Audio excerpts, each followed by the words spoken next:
So last week, I discovered that quite a number of you do not care for the new opening dance sequence. Forget thinking it's better than season one's. You actually don't like it, which I found pretty surprising. So here's another question for you. What do you think of the pacing of this season? I think it's a bit of a mixed bag. As I said last week, I think James Gunn hooked or tried to hook everybody with that retconning of turning the Justice League into the Justice Gang. And he had the most, until there's the episodes that no one has seen because James Gunn is hiding them, 6, 7, and 8, he's going to significantly move away from the DC Easter eggs going forward, and he's really going to rely heavily on the emotional hook of the story. I found myself hooked, but I was also able to binge. So I'm really curious how this is playing out with those of you who are stuck watching it week to week. Thankfully, at least this was another long episode, around 45 minutes. But for the next 3, they're each going to be about 30 minutes. So we'll see how this goes. But again, I'm emotionally interested. But again, I binged it. Very curious to hear your thoughts on this. But yes, Gunn continues to say, hey, baby, stick around. 6, 7, and 8 are going to blow your mind. In fact, he's gotten even more specific. And he says it's 6 and 8 in particular. I don't know what's going on in 7. I guess he's got to let you breathe and calm down a little bit, right? But it's not a binge. It's a week to week. But I think because this show dropped at the very end of the summer, which maybe in retrospect wasn't a great idea. It's not working out so good for Alien Earth in this show. Alien Earth trended when it dropped the first night, but the week later, not a pin drop. No one's talking about that show. And I'll be curious to see if Peacemaker trends this evening, as we lock in for the long haul.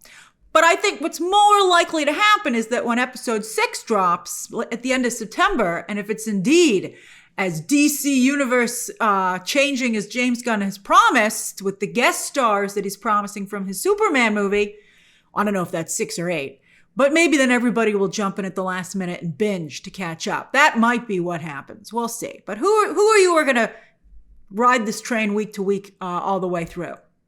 So when I was watching episode 2 and I was like, this show is slowing down significantly, I also asked myself, why are we focusing so much on the friend group? And when I watched the scenes this time to do my notes for the breakdown, it brought to mind an interview that I just read with Steve Eagly in The Hollywood Reporter. Just dropped last week to promote Peacemaker, season 2. And he revealed how he and James Gunn met. And he said that Gunn has been hosting a get-together with friends every Sunday night for over a decade, including his brother Sean, Michael Rooker, Nathan Fillion. We found the motherlode. We found their home base, a friend of Gunn's, right? We're like, where are they all coming from? It's this Sunday night get-together. And Steve Eagly was actually someone's +1 to the event in 2008, and he got along with Gunn so well that he scored his own legit personal invite going forward. And it was very funny. He said the woman he'd gone with, who was working with Gunn at the time, never came back. So I thought that was interesting. Now, 2008, this was before Guardians of the Galaxy. And when you think about it, it explains so much. When you have a friend group this hardcore for this long, where for a very long time when they knew each other, none of them were doing that well. But then one of them not only makes it, but becomes one of the most powerful people in Hollywood. Of course he's going to hire his friends, right? Does Gunn overdo it? Yes, he does. He goes way too far. And I think it's, he's not helping his friends either at that point. But at least now I think we can understand why he does it a little bit better. But I also think this is why Gunn always has the same freaking formula. He writes what he knows, and that is his own intense interest in the family you make. Think about it. Everything he does is about the family you make. And it's so weird that someone so powerful and so prolific can seemingly only tell one type of story. But at least sometimes he's quite good at it. And he actually has some very interesting things to say, about, I think human perspective and society. He has some really good perspectives, but he even turned Superman into this, which is fascinating. And I have a theory, though, about this found family approach that applies to Peacemaker season 2. So, I love this. It's so interesting. We're learning more about James Gunn. We're learning more about what's going on in this show. So the alternate reality that Chris has discovered is all about his blood family, right? His father, his brother, they're still alive, they're all together. But in his own reality, Chris accidentally killed his brother when he was little, and then last season, he killed his father. In fact, what's really interesting is that now, in episode 1 of season 2, he's even killed himself. Whoa, right? And perhaps that's why he's particularly bothered by it. Like, look where all this killing has gotten him. He's alone. And he has to fight who he is to be the new better Chris, right? I mean, like, killing is such an instinct for him. It's what he's good at. But by stopping that, it's led him to this found family that he's made where he's finally accepted and happy. That's really interesting, right? I mean, like, stopping killing has gotten him to this really great place, but it's so hard for him not to be him. Like, and how, I mean, but imagine how it makes Chris feel that people only like him when he's not himself, right? I mean, it's really very interesting. Maybe that's one of the reasons that James Gunn is doing the vices, right? Like, if he can't kill, what are some other vices? Drugs and the party, right? I mean, that is all very, very interesting. I'm starting to understand this much better. But you know what's interesting? Are his friends in the new alternate reality, right? I haven't seen the back 3 episodes. Will he have to choose between his blood family and his found family? That's very interesting. And I mean, and a place where, you know, he has to fight who he is versus being able to be more who he is. That's really, really interesting. Harcourt, she's in between, right? Like, in our reality, she's a part of the friend group, even though Chris would like her to be more. And in the other reality, she's moved on to becoming part of his blood family, so to speak. It seems like they were married and now they're divorced, or at least they were on that path. They've stopped. But it seems like there's still a chance, because I think that's what makes the final image in this episode so compelling. And again, great song choice. It just works so, so well. I think James Gunn really knows how to end each episode, story-wise, visually, and with the song that comes in. It's just very, very strong. But again, too bad it's not a binge where you could click next episode. But Chris is drunk out of his mind. And in the other reality where he's gone so that his text can go through, right? Apple doesn't have that good service. Well, Apple actually is not a carrier. But we're getting off the subject. But he gets a text back from the other Amelia, who gives him an opening, right? Like, her heart is broken, but she still texted him a heart. It could be mended. While the Amelia in his reality has put up a wall. I think that's great. And again, as I said, it becomes even more meaningful when you know how hard Chris has to stop from being himself. And then he's still not getting anywhere with Amelia. Here, you know, like, he can just let it all go and get what he wants too. I mean, it seems like it's too good to be true, right? Like, do everything that you want that's bad and get what you want. And I'm very interested to see where this goes. For instance, speaking of having to hide who he truly is, have you ever seen Chris try to hide a body? He's always killed defiantly. Yet, you know, I mean, obviously he doesn't want the repercussions for having killed the other version of himself, but still, it's not something he usually would do. And if he's not very good at it, which I think not only comes from it being new to him, but against his very nature. Although, also, when he went to the other reality, he overheard his brother and his father talking from the other room because they're searching for their Chris. They don't know that our Chris killed him, right? So they're like, where do you think he could be? Do you think he's on the pills again? So there's that. But then also, they mention another woman's name, Karen.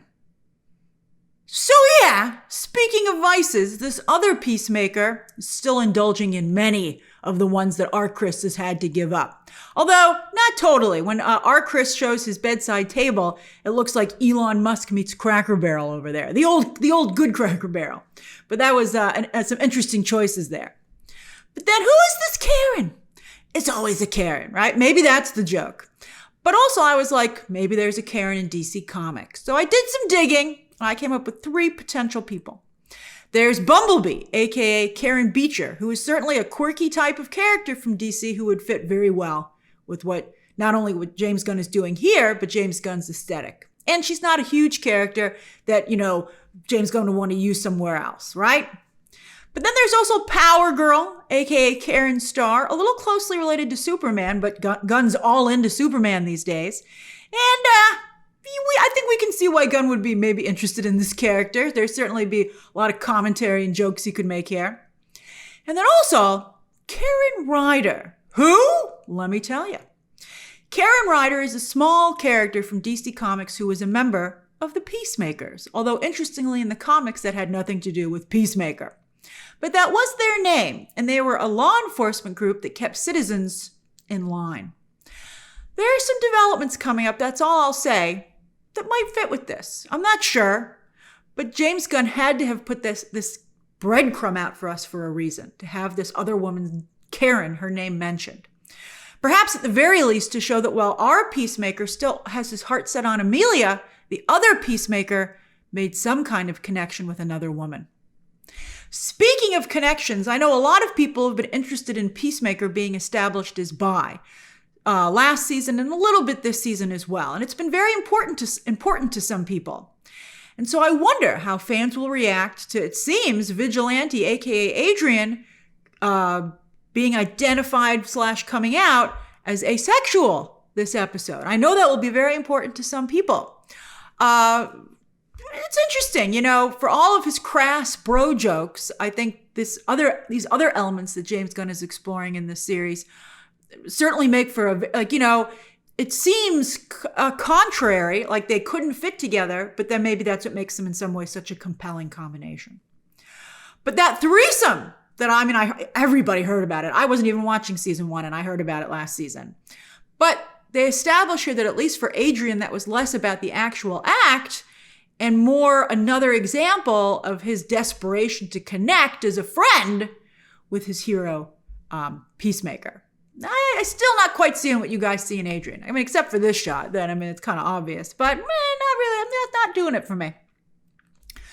By the way, Chris might have said he was simply drowning his sorrows in flesh last episode. But again, he didn't participate. If you're going to get into different types of people and their pleasures, at least establish that he's just somebody who likes to watch. It really bothers me. If you throw that kind of party, you gotta participate. All right, but wow, I do think, speaking of James Gunn and his Sunday night, friend group, they must be having some pretty deep and open and supportive conversations. Speaking of open and honest, that's one of the things that I like best about the friend group portrayed here. It's so refreshing. Hollywood is always about friends having secrets and miscommunication, but not here. Leota asks Chris what's in his closet. He tells her. Then she just flat out tells him, hey, Argus is watching you, and they know when you open that closet door. By the way, isn't it interesting that James Gunn put the portal in not just any closet, but a personal bedroom closet, right? And in that closet are Chris's deepest desires. And he walks around it in his underwear. No, but back it up. That's pretty poetic. And James Gunn sometimes can be pretty darn poetic. Like the nicknames he has Tim Meadows' character give everyone. I must admit, Langston Fleury has a talent for nicknames. I was like, those are pretty good. I think James Gunn gave an interview where he said since Peacemaker's being nicer this season, he needed somebody else to be the douche. So he created Langston Fleury. But I don't know. I think Fleury does it to put people off guard. Maybe that's why Peacemaker did. I don't think that's why Peacemaker did it. But I think that Fleury does it to knock people off their guard and make them a little upset. And so they'll make mistakes and maybe say something they shouldn't. I think it's a tactic, and I think a very effective one. Tim Meadows is excellent on the show. Great addition to the cast. And I thought his nicknames they did what he wanted. They threw people off. And I thought they were pretty funny. And by the way, even though he made fun of his team and gave him those funny nicknames, when they were down, during that attack and Eagly took him down, Fleury was there for his team. He worked, as best he could, but he didn't abandon them. So I think that spoke a lot to his character. By the way, is Fleury a take on Nick Fury? I wondered that with the name because it's a new character that James Gunn created for the show. Although, dude, never eat another person's chicken nuggets. I was as shocked as Economos there when he picked up his nugget. I was like, at least he didn't dip. I guess the double dipping would be the only bad thing. But my God, Economos, I think I'm saying correctly. I don't know why it's not like economy, the word economy. But anyway, he might be super weird and maybe a little bit dangerous. But I still feel like I still commiserate with the dude. I think we'd get along, right? Like I too, as many of you know, love chicken nuggies. And I also respect other people's chicken nuggies. I'd be like, dude, let's order me some chicken nuggets, right? Now, where were the fries? I liked his order though. I was like, dude, you know what you're doing. Now, speaking of family, what's your McDonald's order? I'd love to hear your McDonald's order down below. And make no mistake, McDonald's paid for that. All right, so I wonder if, I think Bud Light did, or do you think they were making a joke? But I don't know. James Gunn's very open to different types of orientation. So maybe it was a show of support for Bud Light. Interesting. Bud Light was trying to be the peacemaker, and then they just miscalculated, right? Trying to exist in both worlds. All right, so anyway, now speaking of family, we're also dealing with another family this season, the blood family of Rick Flag, specifically his father. Are we sure they're blood related? They look absolutely nothing alike. But anyway, Rick Flag Sr., I guess, is taking a break from Creature Commandos and is the new head. Why didn't he bring one of those characters over with him, right? I mean, he should have done that. I think that would have been a good idea, and it would have, I don't know, maybe it would have jumped the shark for this. But instead of Sasha Bordeaux, why not bring the bride? And, create a little more interconnectivity. At least a reference. So anyway. He's the new head of Argus, and he can now get access to the classified report on how his son was killed in the Suicide Squad. In the best scene in that movie. That was an incredible scene. Didn't care for the movie, but I have to give a lot of respect to that scene. Peacemaker. What a joke. Best line in the movie. Incredible line. But why is it in the report? Is that a report from Argus or the script for the Suicide Squad? Who wrote that report? And they certainly weren't doing Peacemaker any favors. Why'd you have to put all that in there? It's an interesting dilemma from a writing perspective. I really think they're shaping up to have a really genuine dilemma here, right? Because Chris, aka Peacemaker, definitely killed Rick Flag's son, right? But others have found a way to forgive him because of all the work that he's done. The good, the atonement, the guilt. He's trying to be a better person. And if you can't atone for your sins, then why would you ever want to? Like, how do we move forward, right? It's a debate in real life. But while other people might be able to forgive him, how could Rick Flag Sr. ever forgive him? And that's what makes it so interesting from a story perspective, that you get the audience to a place where they actually forgive Peacemaker. But then you present someone who even the audience says, I forgive you, but I got to say, buddy, I just don't see how that guy could. As for Harcourt, and I love that Leota and Economos are both in on the will they or won't they of the situation. They're like, what's going on there? I don't know, like a real friend group, right? But come on, Leota, help out your buddy Chris. He needs a good wingman. And everyone else he knows is super awkward. But anyway, that was an interesting scene with Amelia in the drugstore. Why is she buying chips and dip in a local mom and pop drugstore? I mean, they had them, and good for her for supporting local businesses. But anyway, that woman thinks that Amelia's in an abusive relationship, and she tries to say, oh, I have a support group you can join. You got to help yourself. And Amelia gets very upset, and she's like, that's not what's going on here. But I'm like, maybe it is, Amelia. Maybe you're in an abusive relationship with yourself. And I think that's very strong. Amelia just doesn't realize it. Maybe she does deep down. I mean, Chris sees it, right? That's why he's drawn to Amelia. In many ways, she's the female version of himself. Would that mean they could save each other? Or would they play off of each other's worst instincts, right? It's hard to know. It's hard to know. That's interesting. Like in AA, your sponsor is usually someone who's been down the same path, right? And therefore they can speak to the same issues. But Amelia's not at that stage yet where she can acknowledge it. She's she doesn't want to admit that she might be like Chris, because, then that would be she'd hit rock bottom. But I mean, look, he's pulling himself up. And I think it's very well written. I understand where both characters are coming from, and I think it makes sense. John Cena and Jennifer Holland continue to have excellent chemistry, but I didn't feel a spark between Leota and her ex Kia. I'd be like, Leota, it's time to move on from that relationship. And yeah, they mentioned Gotham. But I mean, just mentioning DC Easter eggs by name is going to get old real fast if that's all they do. But another Easter egg? The Lord Tech phone, right? I hope it works. And maybe it works quite well. Maybe it allows the Justice Gang to listen in and track stuff, and maybe they'll show up later in the back three. Probably they're the most likely to, since they already showed up in episode 1. The other Peacemaker seems to have an iPhone. I was like, I see the iPhone app on there, the Apple TV app, but a huge missed opportunity not to have any good DC Easter eggs on here. I mean, I guess maybe James Gunn didn't want to put himself in a corner. He's spoken about how that's frustrating to him before, but still, I would have liked to have seen one thing there. But I got an even bigger kick though out of the bird blindness gag. I thought that was actually a good gag. Like at first, I thought Fleury was just being a jerk again, right? But apparently he actually has bird blindness, as he was powerless against Eagly. He's like, what is that man, a duck? Right? When Eagly defended Chris's home from the Argus raid. They couldn't open the portal door, but they did identify where it was. And Chris, when he got home, well, he was too drunk to notice that his house had been trashed. And because Eagly was flying around, they mostly shot holes in the ceiling. And he's not going to look up. That's pretty funny. Eagles are no joke, though. They can take down a deer. I saw a video on Twitter of an eagle taking down a deer, and I was like, that must be AI. And it wasn't. And then I looked up these photos, and you can see. No joke. All right, and that's my breakdown of Peacemaker Season 2, Episode 2. What do you think of the show so far? How do you feel about the slower burn, right? Or are you like, give me the DC Easter eggs, man. That's why I tuned in. And are you going to continue to watch it week to week? Or might you wait until week 6, Episode 6, to catch up, to binge it, and then join in the ride in real time for the supposedly action-packed finale. Share your thoughts down below, subscribe today, and of course, as always, you can check out some more videos right now.